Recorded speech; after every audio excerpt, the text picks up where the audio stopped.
Hello and welcome to Temple Update. I'm Stetson Miller. And I'm Karina Cheung. Temple has received the largest donation in university history.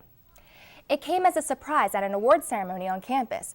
Board of Trustee member Lewis Katz announced last Wednesday he will be making a $25 million pledge. Katz said he was proud that Temple never forgot its working class roots, but did not specify how the donation would be used. Ken Kaiser is the chief financial officer of Temple University and told us why he thinks Katz was willing to donate such a large amount. He really got involved in student life here at Temple, and it was a big part of his life and actually kind of set him off on the path that made him the success that he is today. Kaiser told Temple Update that the university is almost positive that the money will be used at the Health Science Campus's medical school. It will definitely improve the education for medical students, which helps build Temple's reputation and ultimately would impact undergraduate education and the cost too, because as the School of Medicine's reputation grows, Temple's gifts and endowment would grow as well. Katz is a 1963 graduate of the College of Science and Technology. Temple University's new library will make its home right off of Leocourse Walk, where Barton Hall currently stands. The university has announced changes to the Temple 2020 master plan include a new library in Barton Hall's current location. Margaret Carney is the Associate Vice President of the Office of Sustainability and a university architect. She says that the over 200,000 square foot library will replace a Barton Hall and include a university quad for added green space. We're really adding something very prestigious to the interior of the campus, and to make the library really act and feel like the center of the campus, it's only logical that it needs to be near a major green space. The demolition of Barton Hall is planned for the summer of 2015. And it's been cold here in Philadelphia lately, but with some students heading out of state for Thanksgiving, there could be a chance for some messy weather. Rich Fogel is live outside of Morgan Hall with a special weather forecast for those traveling outside the city for the holiday. Thanks, guys. Yeah, it's another cold morning here at Temple University. Currently, it's 37 degrees. We're under cloudy conditions, but the rains are shortly approaching. First off, let's check out that holiday forecast for all of you leaving the Philadelphia area for Thanksgiving. It's going to be a travel headache with the wet and sloppy conditions in most places. In New York City, temperatures will stay the same with highs around 33 degrees. The rain will be gone for Thanksgiving, but the travel commute today and Wednesday will be a mess. The rain-snow cutoff line is west of the city, so expect to be driving in rain if you're traveling from the south of New York and snow if traveling from west. Going up the east coast of Boston, expect highs of 43, but those temperatures will continue to drop as you go north, and snow will blanket the regions north of Boston. Expect 3 to 6 inches of snow. For those of you heading south for the holidays, D.C. will keep temperatures in the mid-30s, but no snow to worry about for the nation's capital. Raleigh and Charleston, South Carolina will warm up with temperatures we wish we had, the mid-50s. For those of you heading all the way down south to Florida, expect severe thunderstorms on your way down, but conditions will improve on Thanksgiving. I'll have all the Philadelphia region forecasts when I step inside in just a bit to warm up, but for now, let's go back to the studio. And Karina, I know you're having a messy commute on your way to Central PA, but be careful out there, okay? Thank you, Rich. And the Temple football team is using their holiday to engage with the community. The Thanksgiving food drive works to provide a Thanksgiving meal for those in need. Temple Update Simone Cuccurullo was there as the turkeys arrived.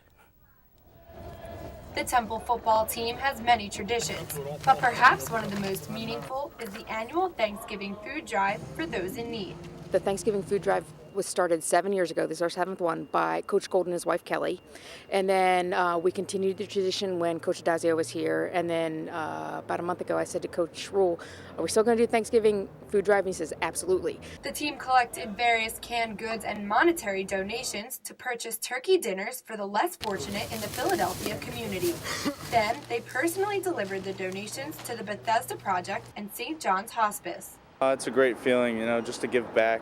For people who don't have it, just this holiday spirit just brings it out, and we have it, so we're going to give it back. It means a lot, just try to have a positive impact on somebody, have a positive impact on the community, and, make somebody's holiday that much more special. Not only did the Owls donate food to those in need, they also gave the families tickets to the final home game of the season. Every time we go down, we take the players, and they're always like, we want to see you play. So this year, they don't know it. We're giving them each a block of tickets to Saturday night's game so they get to see us play Connecticut. It'll be nice to have them come support us, and they were really excited about it, so that was really cool. So we're looking forward to it. Gratitude is really the sentiment we want expressed here on our end. Just how grateful we are for what we have, and giving is the ultimate form of living. And giving is exactly what the team did.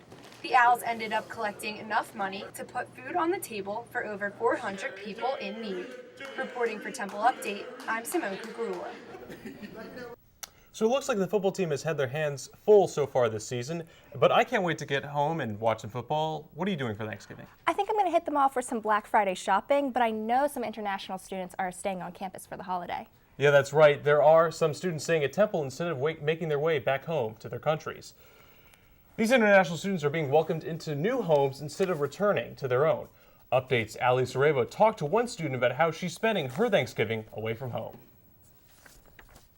Like most students, Yiran Yao is studying and preparing for Thanksgiving break. But Yiran is packing for something different than most. She is one of almost 60 international students spending Thanksgiving with an American host family. I feel like as an international student, we live far from our family, so especially in the American holiday, I really want to spend this special day with the American family, so it can give me the feeling of home or like care and love. The hosting program is organized by Temple's International Student and Scholar Services.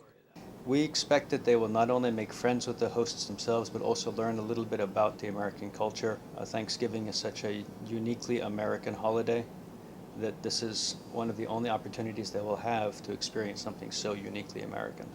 Yiran's host family is already making plans for her arrival. I just think they need to feel welcome here. They're coming to our country to spend time with us. They need to feel very welcome here. Plans include delicious food, traditional homemade winemaking, and of course, lots of family. It's just cousins, nieces, nephews, brothers, sisters, and now foreign friends. New friends and new experiences. What better way is there to spend Thanksgiving break? Reporting for Temple Update, I'm Ali Serabo. Throughout the nation, Jewish Americans are preparing to celebrate a rare event that has not taken place since 1888. This year, Thanksgiving falls on the first day of Hanukkah. It's come to be known an event known as Thanksgivika. Some Jewish students on campus expressed their opinions about this unique holiday convergence. I mean, it makes a whole lot of sense. It merges two cultures, and I think America is very much about that. I'm really excited to have Thanksgiving dinner with my family, but then light the menorah too. I get to see my family for both holidays because usually I spend Thanksgiving with my closer family and then Hanukkah with everyone, so now I'll see both of them on the same holiday. This once-in-a-lifetime occurrence will not take place again for another 79,000 years. With the two holidays falling on the same day, some students are preparing for earlier than ever before. Students gathered in the Hillel Center this past week to make menorahs. They were made from wood and assorted craft supplies, and some of the unique designs included a temple tea and a leaf and snow theme. The menorah has 9 candles. Each candle on the menorah represents a night of the holiday. The end of the semester is upon us, and that means it's time to fill out course evaluations. Students can go to the ESFF website and log on with their AccessNet username and password. The forms provide instructors valuable critiques to improve their courses and teaching methods. The last day to access the forms are December 8th. A new professor is added to the course evaluation list this semester. Temple's president, Dr. Neil Theobald, is also head of the classroom. He opened the doors of Sullivan Hall to students for a unique teaching experience. Update Seth Wozniak hit the books to learn about his class. Students' role at the university. No, it's not a conference meeting, it's a freshman class. Once a week, President Theobald opens his doors at Sullivan Hall for 24 recipients of Temple University's Presidential Scholarship. The class showcases some of the many issues he faces on a daily basis. It's about organizational change. When you come into a new situation, how do you figure out what's going well, what isn't going well? Of those things that aren't going well, what are the things you need to fix right away? It's basically kind of an overview to figure out how this big complicated university works to kind of set up for next semester, which will then the students will actually try to work on implementing some sort of change through a project that they pick. According to President Theobald, one semester will not be enough, as the same group of students will be enrolled for Part 2 with the President in the spring of 2014. They will look at a issue that they think is important to Temple that needs to be addressed. and then they will spend next semester determining what they think Temple should do.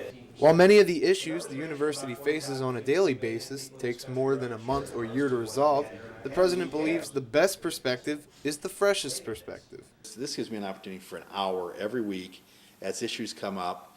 Well, how's that work playing out in your world? What's going well there? Are the things we can do differently? So I've got lots of ideas. The president further stated that the class has been the best and most effective way to truly learn a student's perspective of the campus he walks every day.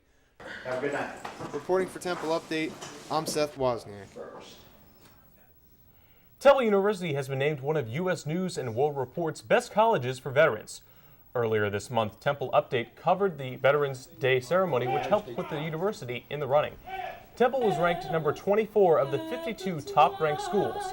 The schools selected this year offer benefits to veterans and active service members who want to pursue their education. Temple was praised for its continued investment in veteran support and expanding veteran programs. Coming up on Temple Update, we'll look at a TU TV show that's keeping students laughing all night long. And we'll show you how the Owls' biggest fans stormed the field after game day. I'm Simone Cuccurullo. Coming up at the Sports Desk, I'll have highlights from the football team's final home game of the season, plus the recap of men's basketball's trip to Charleston. Plus, Rich Fogel will be back in the newsroom to tell you what to expect for your holiday break. All of that and much more coming up on Temple Update. Students are smashing their way into the world of television with the TU TV show Temple Smash. Temple Update's Rita Kraynak got backstage tickets to Temple TV's live sketch show. Lights, camera, action. Thursday nights in Annenberg Hall only means one thing: rehearsal for Temple's very own live sketch comedy show, Temple Smash.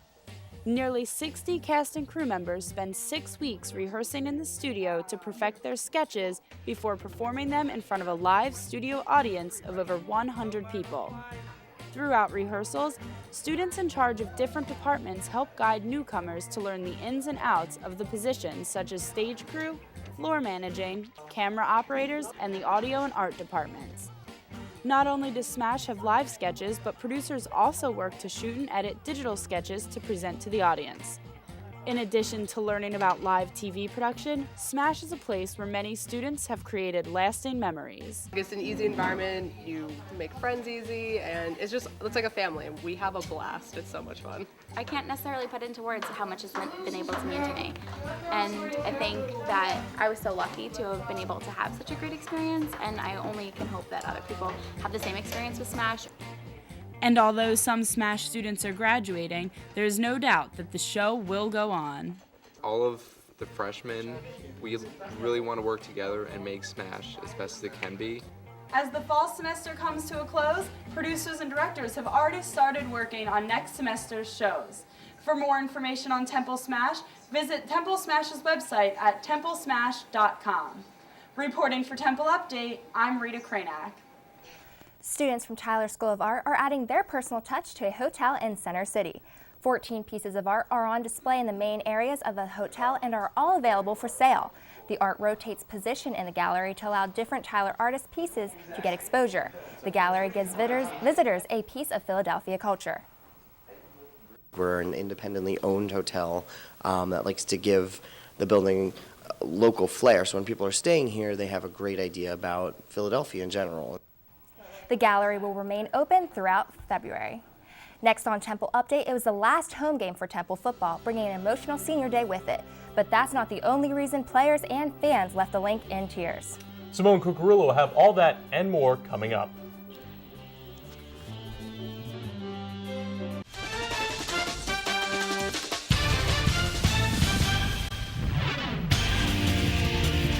Happy Thanksgiving, Owl fans, and welcome to the Sports Desk. I'm Simone Cuccurullo, and I am thankful to report a successful weekend for the men's basketball team. But before we talk hoops, let's take a look at the football team's final home game of the season. The University of Connecticut Huskies paid a visit to Lincoln Financial Field, looking to defeat the Owls on senior night. After the Owls were up 21-0 in the first half, UConn came out of the locker room hungry for a vengeance. In the opening possession of the third quarter, Husky quarterback Casey Cochran threw a 33-yard touchdown to Jeremy Davis to put UConn on the board, and it was all downhill from there. Not only did Walker throw for a mere 102 yards in the second half, the defense allowed 28 points in 2 quarters. Temple can't survive this one and falls to a 1-10 record, making them the only team in the American without a conference win. And senior night was a subtle reminder that the football team is losing a substantial amount of players next season. After a disappointing first year with new head coach Matt Rule, Al fans can only hope that the future is bright. The Sports Desk's Tommy Sladek took a look at how things are shaping up for next season. With the 2013-2014 football season coming to a close, coaches, players, and fans are wondering as to what next year will bring. Saturday's loss to UConn was not the first time the opposing team came back in the fourth quarter. Finishing strong is something players are saying they desperately need to work on in the offseason. Everyone just has to get mentally tougher to finish. I mean, that's been the story of our season, just not being able to finish. It's key that we just work on it off season, this week, just keep working on playing 4 quarters of football. One thing the Owls have to look forward to come next fall is the return of freshman quarterback P.J. Walker. With 6 of the 11 starters returning next year, this offseason will prove crucial for quarterback P.J. Walker to build chemistry with wide receivers Robbie Anderson and Jalen Fitzpatrick. In just 7 games, Walker has connected with junior Robbie Anderson 7 times for a touchdown and has thrown up 3 TDs to junior Jalen Fitzpatrick. Team leaders highlight the importance of becoming one unit. Trusting that man is going to make that tackle, or that man is going to catch the ball and make that throw, or block that guy. Everyone sees flashes of how good we can be. We just got to put it together, really. We know we're going to be a good team, so just got to make plays, finish games. That's what it comes down to. Although this season has not exceeded expectations, players see only positive outlooks for next year. Reporting for Temple Update, I'm Tommy Sladek. Now the men's basketball team spent their weekend in South Carolina for the Charleston Classic. The Owls played 3 games versus Clemson, Georgia, and UAB and returned to Philadelphia with 2 wins and 1 loss. TU took on the UAB Blazers for the 5th place in the tournament. It was an all-around team effort from Temple as Dalton Pepper led the team with a career-high 24 points. Anthony Lee recorded his 3rd double-double of the season, and Quentin DeCozy added his new career high of 18 points. But perhaps the most shocking element of the night was that Jimmy McDonald made his 2nd start of his collegiate career. Temple had their largest margin of victory with an 87-66 win. After a stellar performance versus the Blazers, Dalton Pepper was named the Big 5 Player of the Week for the 2nd time this season. The Owls will be taking on crosstown rival St. Joe's at the Liacouras Center next week. Women's basketball will be tipping off tonight at 7 p.m. versus Michigan State at the Liacouras Center. For more Temple basketball news and all things Owl sports, remember to follow us on Twitter and Instagram. Wishing you a happy Thanksgiving from the Sports Desk, I'm Simone Cuccurullo. Thanks, Simone. Despite the tough loss and the even tougher season for the Temple football team, some fans still look up to the players as role models. Updates Alexandra Gallo hung around after the game to scout Temple's youngest fans. Members of the Temple football team better watch out. There might just be some new Owls in town. Although small in height, some of Temple's biggest fans participated in the annual touchdown toss this past weekend. Just being out on the field and experiencing this, it's pretty cool. When the game ended Saturday night, most fans said goodbye to the Owls for the last time at home this football season. But for some of those fans, the night was just beginning. The 35-degree temperatures and the 20-mile-an-hour winds were no match for these kids. Yeah, we had fun, man! Yeah, that was awesome! Temple hosts the touchdown toss every year for children ages 14 and under. They get to come down on the field, catch a pass, and then run it into the end zone. We came for an experience for the kids, and I'd like to personally thank Temple University. This is a very kind gesture on their behalf. The touchdown toss is a free event. However, participants must have a ticket for the game. That was no problem for these kids, though. They were there to support their favorite team. We're in honor of the football team, especially number 10, Chris Porter. Came to see Temple beat up, but fortunately we took a loss, but we're having fun on the field. Great, did you catch the ball? Yes, I did. So you had fun? Yeah. Despite the bitter cold temperatures and the extremely heavy winds, nothing was going to stop these kids from coming out on the field to show their stuff. There might have even been a future owl on the field. Reporting for Temple Update, I'm Alexandra Gallo. Next on Temple Update, Rich Fogel will have your 5-day Thanksgiving forecast. And we jump into the space-time continuum to go to the 80s for an Update original. We'll be right back.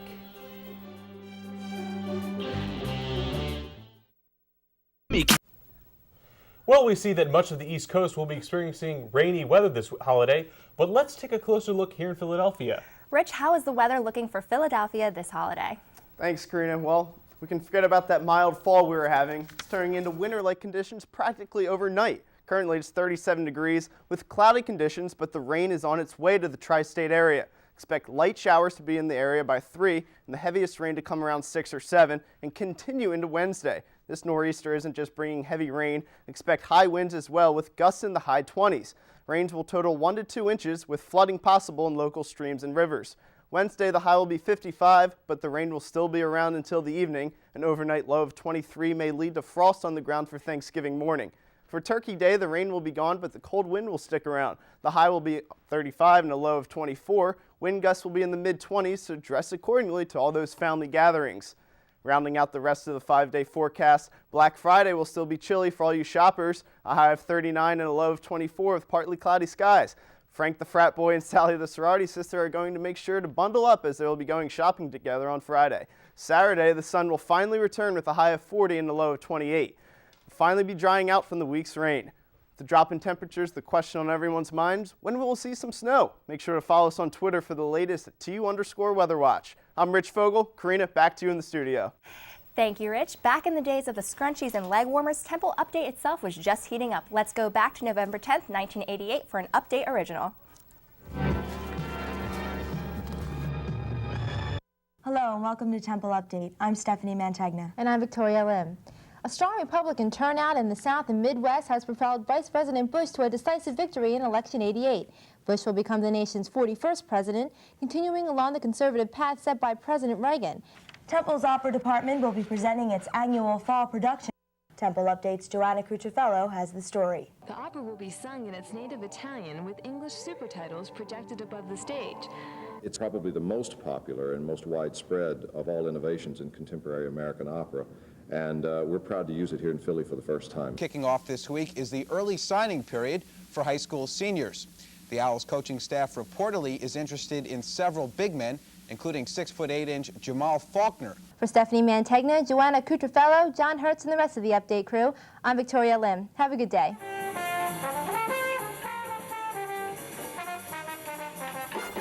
And that's all for this edition of Temple Update. For more news and information, you can check us out on Facebook, YouTube, and Twitter. Just search Temple Update. And watch us live on TUTV.net or on Comcast Channel 50 and Verizon Fios Channel 45. For Stetson Miller and the rest of the Update team, I'm Karina Cheung. We'll see you next week. Happy Thanksgiving.